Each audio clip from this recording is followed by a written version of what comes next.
예수께서 다시 비유로 대답하여 이르시되 천국은 마치 자기 아들을 위하여 혼인잔치를 베푼 어떤 임금과 같으니 그 종들을 보내어 그 청한 사람들을 혼인잔치에 오라 하였더니 오기를 싫어하거늘 다시 다른 종들을 보내며 이르되 청한 사람들에게 이르기를 내가 오찬을 준비하되 나의 소와 살진 짐승을 잡고 모든 것을 갖추었으니 혼인잔치에 오소서 하라 하였더니 그들이 돌아보지도 않고 한 사람은 자기 밭으로 한 사람은 자기 사업하러 가고 그 남은 자들은 종들을 잡아 모욕하고 죽이니 임금이 노하여 군대를 보내어 그 살인한 자들을 진멸하고 그 동네를 불사르고 이에 종들에게 이르되 혼인잔치는 준비되었으나 청한 사람들은 합당하지 아니하니 내 거리 길에 가서 사람을 만나는 대로 혼인잔치에 청하여 오라 한대 종들이 길에 나가 악한 자나 선한 자나 만나는 대로 모두 데려오니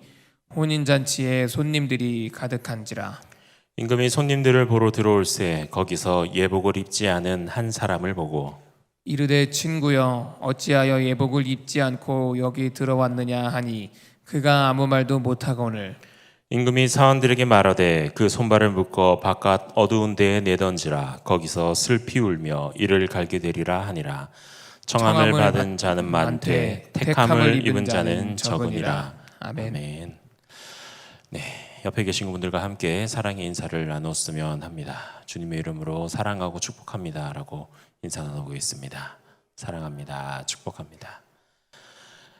연휴의 한 가운데라서 그런지 정말 많은 성도님께서 와주셨습니다. 정말 빈자리를 찾아 볼 수 있군요. 복음서를 읽다 보면요, 하나님께서 예수님께서 참 많은 비유로 말씀하셨다라는 것을 우리가 발견할 수가 있습니다. 물론 그 비유 때문에 우리가 종종 곤란한 상황에 처하기는 하지만 물론 우리 예수님께서 비유로만 말씀하셨던 것은 결코 아니었습니다. 하지만 유독 이 천국에 관련된 내용, 그러한 발언에 대해서는 연구해 보면 대부분 비유로 기록이 되어 있는 것을 우리는 볼 수가 있습니다. 오늘 읽은 이 천국 혼인잔치의 비유도 세상에 그런 아들을 장가 보내는 그런 혼인잔치로 말을 하고 있지만 사실은 이 말씀은 천국의 잔치, 정확히 말하면 어린 양과의 혼인잔치에 대한 이야기라고 볼 수가 있습니다. 이 잔치에 모두 다 초청받아 가긴 되었지만 과연 그곳에서 참여하게 되는 사람은 누구인지를 우리에게 가르쳐주고 있는 예수님의 그런 말씀인 것이죠. 어떤 임금이 아들에 위하여 혼인잔치를 베풀어 많은 백성들을 초대하였습니다. 처음에 잔치에 초대받은 사람들, 임금의 잔치였음에도 불구하고 그 초대에 응하지 않았다는 것을 우리는 말씀을 통해 알 수 있습니다. 오늘 본문 2절에서 4절 말씀인데요. 함께 봉독하겠습니다. 천국은 마치 자기 아들을 위하여 혼인잔치를 베푼 어떤 임금과 같으니 그 종들을 보내어 그 청한 사람들을 혼인잔치에 오라 하였더니 오기를 싫어하거늘 다시 다른 종들을 보내며 이르되 청한 사람들에게 이르기를 내가 오찬을 준비하되 나의 소와 살진 짐승을 잡고 모든 것을 갖추었으니 혼인잔치에 오소서 하라 하였더니 아멘. 임금이 백성들을 잔치에 초대하였습니다. 그런데 청한 사람들이 청한 잔치에 오기를 싫어했다라고 기록을 하고 있습니다. 시작부터 이해가 잘 되지 않습니다. 다른 사람이 아니라 임금이 잔치에 초대를 했는데 임금의 잔치에 싫다고 거절하는 백성들의 모습, 이해가 되지 않습니다. 더 나아가서 무슨 이유가 있겠지라고 생각을 할 수도 있습니다. 그랬을까요? 임금이 한 번 더 그들에게 초청을 합니다. 그런데 역시 거절을 하죠. 그런데 불참의 이유를 듣고 보면은 더욱더 불참하는 것이 이해가 잘 되지 않습니다. 5절과 6절에 이렇게 기록되어 있습니다. 그들이 돌아보지도 않고 한 사람은 자기 밭으로 한 사람은 자기 사업하러 가고 그 남은 자들은 종들을 잡아 모욕하고 죽이니 초대받은 사람들은 들은 척도 하지 않았습니다.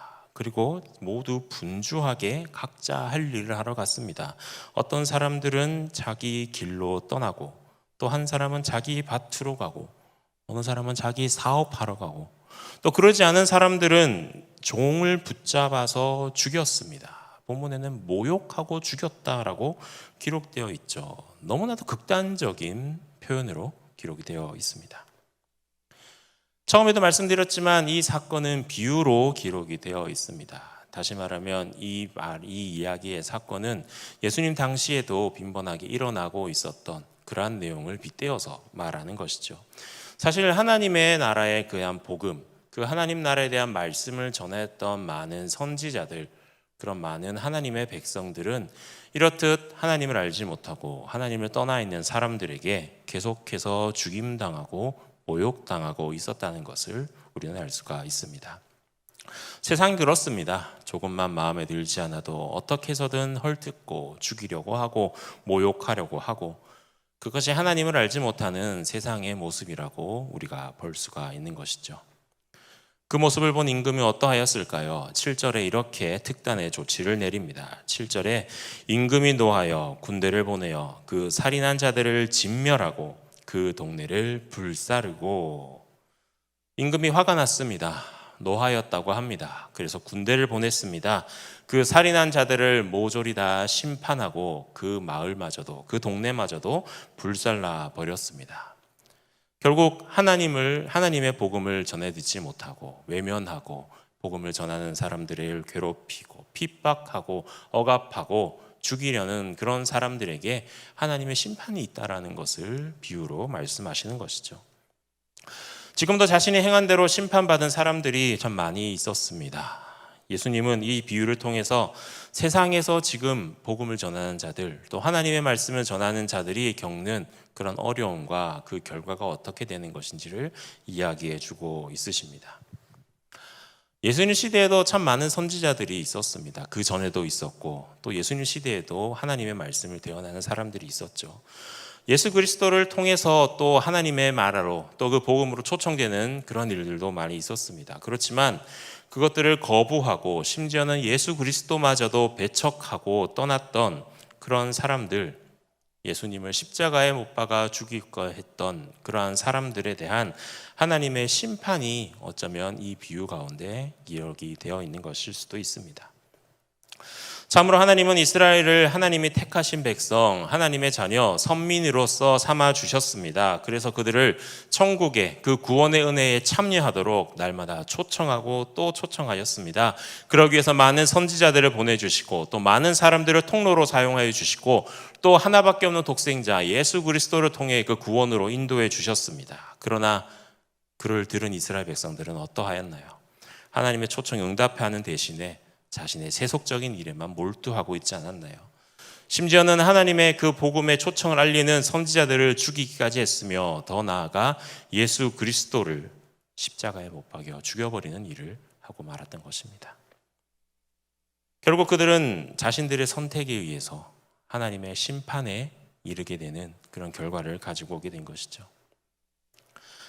하나님의 복음의 초대, 그것에 응하든지 응하지 않든지 그것은 들은 사람의 자유의 선택이라는 것을 알 수가 있습니다. 하지만 어떤 것을 선택하든지 그 결과에 대한 책임은 결코 선택할 수 없다라는 것, 우리는 이 사실을 통해 발견할 수가 있습니다. 지금 세상에서도 똑같습니다. 많은 사람들이 복음을 듣고 예수 그리스도를 듣고 복음으로 나아가든지 나아가지 않든지, 그것을 받아들이든지 거부하든지 자신의 선택으로 나아가고 있죠. 하지만 그 결과는 결코 선택할 수가 없습니다. 지금 이 시대에 나타나는 현상이죠. 누구도 하나님의 초청을 거부한 결과까지도 마음대로 하지 못한다는 것을 우리는 기억해야 됩니다. 그래서 우리는 하나님께서 우리에게 복음을 전해주시고 우리에게 구원의 그 잔치에 초대해 주셨을 때 흔쾌히 마땅히 그것의 기쁨으로 참여할 수 있는 그러한 믿음을 가져야겠습니다. 그래서 하나님께서 주신 그 자유를 마음껏 누리시면서 그 구원의 은혜에 초청되어서 기쁨을 누리실 수 있는 저와 여러분들이 되시기를 간절히 소원합니다. 8절에서 10절에 그 이후의 사건이 또 기록이 되어 있습니다. 8절에서 10절 말씀을 함께 봉독하겠습니다. 이에 종들에게 이르되 혼인잔치는 준비되었으나 청한 사람들은 합당하지 아니하니 내 거리 길에 가서 사람을 만나는 대로 혼인잔치에 청하여 오라 한대 종들이 길에 나가 악한 자나 선한 자나 만나는 대로 모두 데려오니 혼인잔치에 손님들이 가득한지라. 아멘. 임금은 다시 종들을 거리로 내어보냅니다. 초대받은 사람들이 오지 않는다. 초대받은 사람들이 적다. 너는 거리로 나가서 아무나 만나는 대로 초대를 해라. 그래서 종들이 큰 길로 나갑니다. 내거리 길로 나가서 만나는 사람마다 닥치는 대로 다 초청을 하고 데려옵니다. 악한 사람이든 선한 사람이든 만나는 대로 다 데려왔다는 것을 우리는 알 수 있습니다. 그래서 결국 혼인잔치 집에 많은 사람들로 가득하게 되었습니다. 그 잔치를 이제 임금이 둘러보기 시작했습니다. 그런데 그곳에서 한 사람을 발견합니다. 11절에서 14절 말씀인데요. 함께 읽겠습니다. 임금이 손님들을 보러 들어올세 거기서 예복을 입지 않은 한 사람을 보고 이르되 친구여 어찌하여 예복을 입지 않고 여기로 들어왔느냐 하니 그가 아무 말도 못하거늘 임금이 사환들에게 말하되 그 손발을 묶어 바깥 어두운 데에 내던지라. 거기서 슬피 울며 이를 갈게 되리라 하니라. 청함을 받은 자는 많되 택함을 입은 자는 적으니라. 아멘. 한 사람을 발견했다고 기록을 하죠. 어떤 사람이었습니까? 혼자 예복을 입지 않은 그러한 사람이었습니다. 발견해서 그 사람에게 다가가 친구여라고 친히 묻습니다. 왜 예복을 입지 않았는가? 그리고 예복을 입지 않았는데 어떻게 여기 왔는가라는 그런 의미였겠죠. 그 사람은 아무 대답을 하지 못하였습니다. 그랬더니 임금이 어떻게 하였습니까? 분부하죠. 이 사람의 손발을 묶어 바깥 어두운 데로 던지라. 거기서 슬피 울며 이를 갈 것이다. 부름을 받은 사람은 많으나 뽑힌 사람은 적을 것이다 라고 이야기를 합니다. 처음에 말씀드렸다시피 이 이야기는 비유의 이야기입니다. 그렇다면 이 임금은 누구일까요? 말할 것도 없이 우리 하나님이시겠죠. 우리 임금 되시고 우리의 주인 되신 하나님을 나타냅니다. 그 잔치는 그 아들을 위해서, 다시 말해서 예수님을 위해서 열었다라는 잔치로 볼 수가 있겠죠. 임금은 그 혼인잔치에 많은 사람들을 초청했습니다. 처음에는 백성들을 초청하고 두 번째는 거리에 나가서 아무나 다 오라라고 문을 열어두었습니다. 누가복음 14장에는 이렇게 두 번 초청하였는데도 자리가 넘치고 아직 부족하여서 더 많은 사람들을 강권하여 내 집을 채우라라고 할 정도로 많은 사람들에게 초청하였다는 것을 알 수가 있습니다. 한 번 한 것도 아니고 두 번 한 것도 아니고 누가복음에는 3번까지 기록되어 있죠. 이것은 하나님께서 우리를 한 번만 초청하고 끝나는 것이 아니라 2번, 3번 우리가 초대에 응할 때까지 계속해서 우리를 초청하고 계신다는 것을 알려주고 있습니다. 하나님의 은혜와 긍휼이 얼마나 크고 놀라우신지 우리가 발견할 수 있는 대목인 것이죠. 하나님께서는 그 초청을 거부하고 외면하는 사람들에게도 끊임없이 초대에 응하라고 계속해서 초청하고 계신 것입니다. 그러한 하나님의 초대에 저와 여러분들이 응하셨습니다. 그 초대에 응하셔서 지금 하나님의 천국잔치에 들어가려고 그곳에서 함께 머물기 위해서 애쓰고 예배드리시고 노력하고 있는 것이겠죠. 그렇게 우리 다 초청을 받았습니다. 그런데 초청을 받은 사람과 택함을 받은 사람들이 같은 사람이 아니라는 것을 말씀을 통해 알 수가 있습니다. 본문을 보면 청함을 받은 자는 많되 택함을 입은 자는 적으니라라고 기록이 되어 있습니다. 초청받은 것과 택함을 받는다는 것이 반드시 같다라는 것은 아니라는 것을 알 수가 있죠. 택함 받은 사람은 오히려 적다라고 본문에서 이야기하고 있습니다. 우리는 초청을 받은 것이 분명한데 분명 택함 받은 것 사람인가? 나는 분명히 초청받은 것 같은데 그렇다면 나는 과연 택함을 받은 사람인가? 라는 것이 문제라는 것이죠. 처음 초청을 했을 때 많은 사람들이 거절했습니다. 한 사람은 밭을 가기 위해서, 한 사람은 자기 사업을 하기 위해서 거절했습니다. 누가복음에는요 이것을 왜 거절했는지 더 구체적인 내용들과 핑계가 등장을 합니다. 14장 18절에서 20절에 이렇게 기록되어 있습니다. 다 일치하게 사양하여 한 사람은 이르되 나는 밭을 샀음에 아무래도 나가보아야 하겠으니 청컨대 나를 양해하도록 하라 하고, 또 한 사람은 이르되 나는 소 5겨리를 샀음에 시험하러 가니 청컨대 나를 양해하도록 하라 하고, 또 한 사람은 이르되 나는 장가 들었으니 그러므로 가지 못하겠노라 하는지라 라고 기록되어 있습니다. 한 사람은 밭을 샀으니 가야 하고, 한 사람은 소를 샀으니 가야 하고, 또 한 사람은 장가를 들었으니 가야 한다라고 핑계를 대고 있는 것입니다. 많은 초청받은 사람들이 이런 핑계를 대고 있다라는 것입니다. 초청받은 사람들이 많은데 어쩌면 우리의 신앙의 모습도 이런 핑계를 대는 모습이 있지 않은가 되돌아보게 됩니다. 이 핑계의 공통점은 하나님의 일보다, 하나님의 그 계획보다, 하나님의 뜻보다 나의 일, 세상의 일에 더 많은 관심을 가지고 있다라는 것을 발견하게 됩니다. 우리는 자신의 일을 하나님의 일보다 더 앞세워서는 안 될 것입니다. 세상 일을 천국의 일보다 앞세워서는 안 된다는 것이죠. 과연 하나님의 일보다, 그런 하나님의 그런 구원의 일보다 우리를 앞서고 있는 나의 일이 무엇이 있을까요? 우리가 하나님의 그 초청에 응하지 않는다는 우리 나름대로의 핑계는 과연 무엇일까요? 이런 핑계들 앞에 하나님 앞에 복을 받지 못하는 우리의 모습, 결국 어쩌면 우리도 초대에 응하지 못한 심판을 받게 되는 그러한 백성들이 되고 말 것입니다.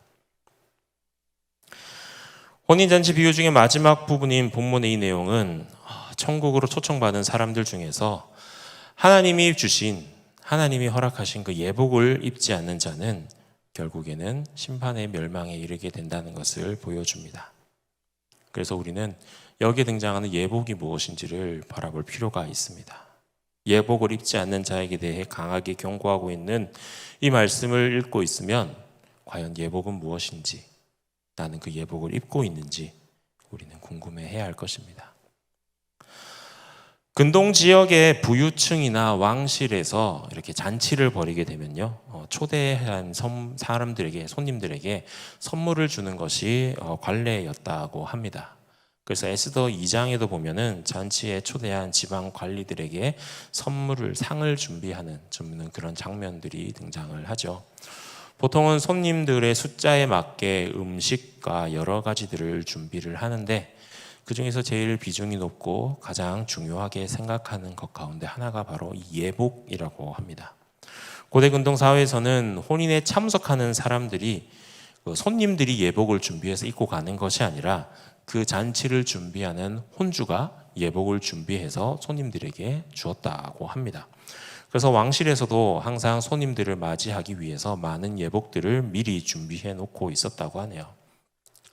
그래서 선물로 의복을 받은 그 손님들은 잔치 자리에 들어가기 전에 예복으로 옷을 갈아입고 그 잔치에 참여하는 것이 예법이었다고 합니다.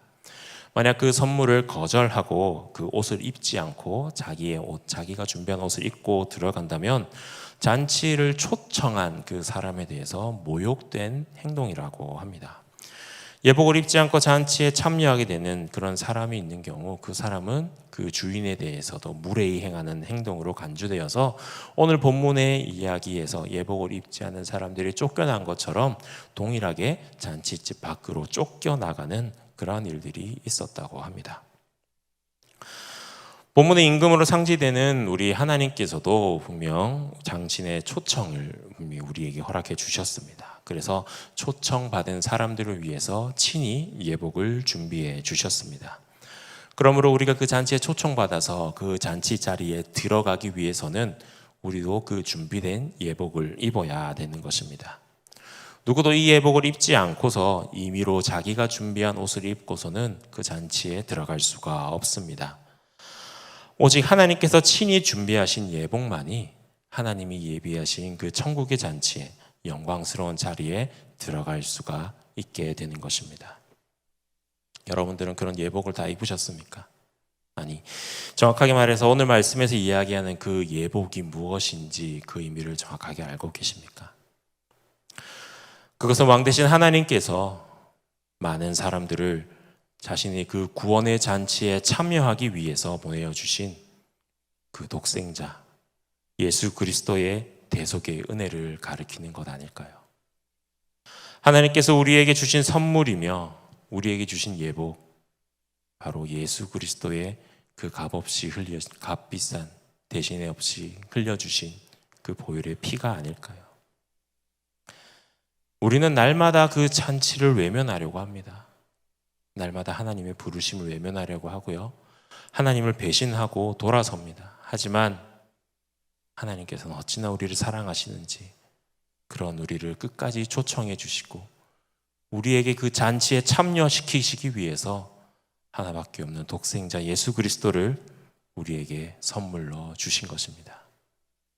로마서 3장 26절과 28절에 이렇게 되어 있습니다. 곧 이때에 자기의 의로우심을 나타내사 자기도 의로우시며 또한 예수 믿는 자를 의롭다 하려 하심이라. 그러므로 사람이 의롭다 하심을 얻는 것은 율법의 행위에 있지 않고 믿음으로 되는 줄 우리가 인정하노라. 아멘. 사실 우리는 초대받을 자격이 없습니다. 그리고 그 예복을 입을 자격도 없는 사람들입니다. 우리는 죄인 중에 괴수고요. 악인 중에 악인입니다. 그래서 우리의 노력과 우리가 가진 것으로는 그 잔치에 참여할 수가 없습니다.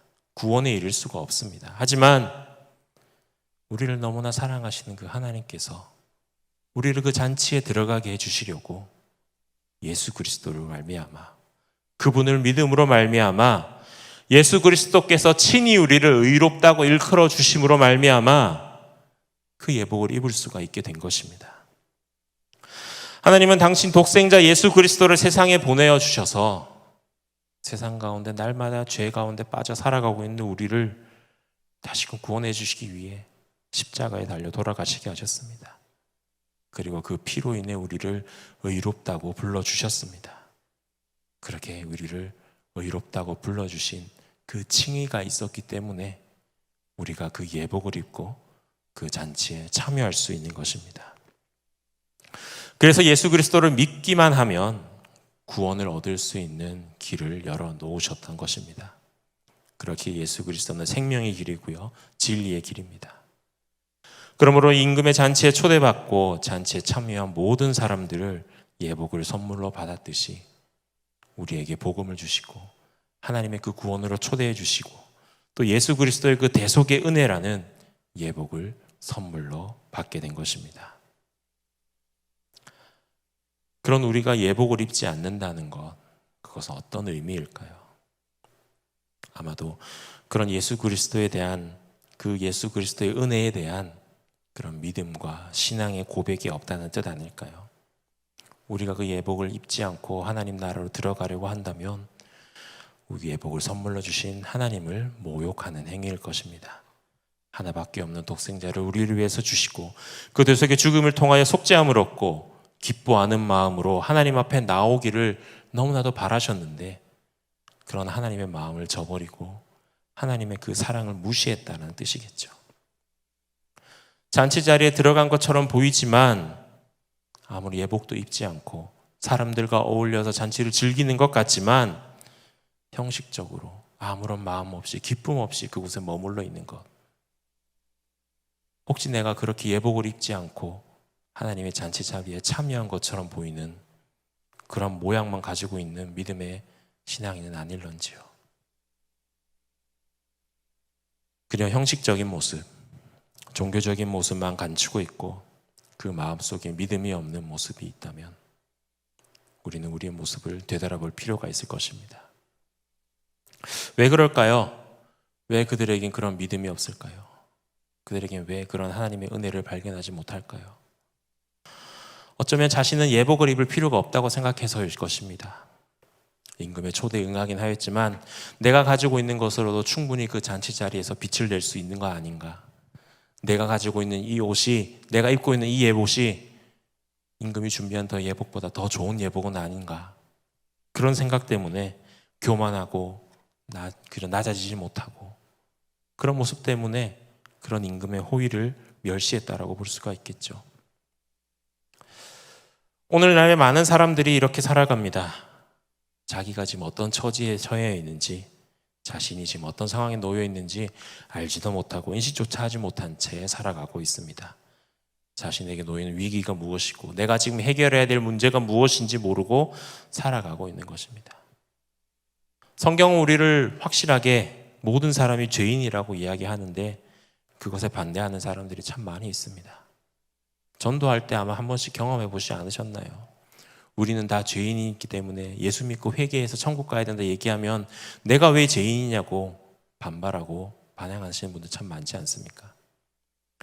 제가 이전에 교회에서 사역할 때 어느 젊은 집사님이 울면서 저에게 상담받았던 적이 있었습니다. 자기 남편이 교회를 가지 않는다는 것이었습니다. 정말 세상적으로 본다면 너무나도 완벽한 남편이었다고 합니다. 직장도 번듯하고 가정일도 너무 열심히 하고 자녀들에게도 부모님들에게도 너무 잘하고 봉사활동도 참 많이 하고 가정일도 잘 돕고 누가 봐도 모범적이고 정말 싫은 소리 하나 한 적 없고 사람들에게 양보하고 윤리적이고 도덕적이고 흠잡을 데 없는 그런 남편이었는데 교회를 가지 않으니까 교회를 가지 않는다는 거예요. 그래서 이런 얘기를 했답니다. 우리는 다 죄인이고 하나님 앞에 용서를 받아야 된다, 구원받아야 회개해야 된다라는 얘기를 했는데 그 남편이 정색하면서 이야기한다는 겁니다. 내가 왜 죄인이냐는 거죠. 나는 법을 어긴 적도 없고 다른 사람에게 뭐 싫은 소리 듣게 한 적도 없고 나의 것도 다 양보하고 누가 봐도 정말 모범적으로 괜찮은 사람이다 평가를 받고 살아가고 있는데 내가 부족한 것이 뭔데, 내가 못하는 것이 뭔데 왜 나를 죄인이라고 하느냐. 나는 죄인이 아니니까 죄인들이 가는 교회에 나는 갈 필요가 없다라는 거죠. 이런 사람들은 예수님께로 나아오기를 거부합니다. 죄가 없으니까, 나는 죄인이 아니니까 예수님이 필요 없다라는 거죠. 자기가 죄인인 것을 알지 못한다는 것이 수많은 사람들이 안고 있는 그런 심각한 문제입니다. 자기 모습을 알지 못함으로 내가 왜 예복을 입어야 되는지를 알지 못하는 것이죠. 사람이 의로운 것처럼 행할지라도 하나님 앞에서는 모두 다 죄인이라는 것을 우리는 잊지 말아야 할 것입니다. 우리가 하나님 앞에 서게 되면 내보일 것이 무엇이 있을까요? 제가 가지고 있는 것, 나의 생김새, 내가 이루어 놓은 것? 아니요. 우리가 하나님 앞에 내세울 수 있는 것은 오직 예수 그리스도를 믿는 믿음뿐임을 기억하시길 바랍니다. 그분의 은혜로, 그분의 공로로 우리에게 주어진 그 의의 예복, 그 예복을 입지 않고 우리가 이루어 놓은 것들, 우리가 죄 지어 놓은 우리의 묵시는 모습으로는 결코 하나님 앞에 온전히 설 수가 없습니다. 우리에게는 하나님의 사랑이 가득 담긴 예수 그리스도의 공로로 주신 그러한 예복이 주어졌습니다. 우리는 그 예복을 반드시 입어야 합니다. 그 예복을 입고 하나님의 그 잔치에 참여해야 합니다. 하나님께서 우리를 사랑하사 구원하시기 위해 주신 선물, 그 선물이 없이 우리의 노력과 우리가 아무리 자랑하는 것이라 할지라도 그런 것들로는 결코 하나님 앞에 설 수 없음을 기억하시길 바랍니다. 하나님이 주신 예복을 겸손한 마음으로, 감사하는 마음으로 받아 입을 때 하나님께서는 우리를 기쁘게 맞이해 주실 것입니다. 그런 믿음으로 하나님 앞에 기쁨으로 나아가시는 저와 여러분들이 되시기를 간절히 소원합니다.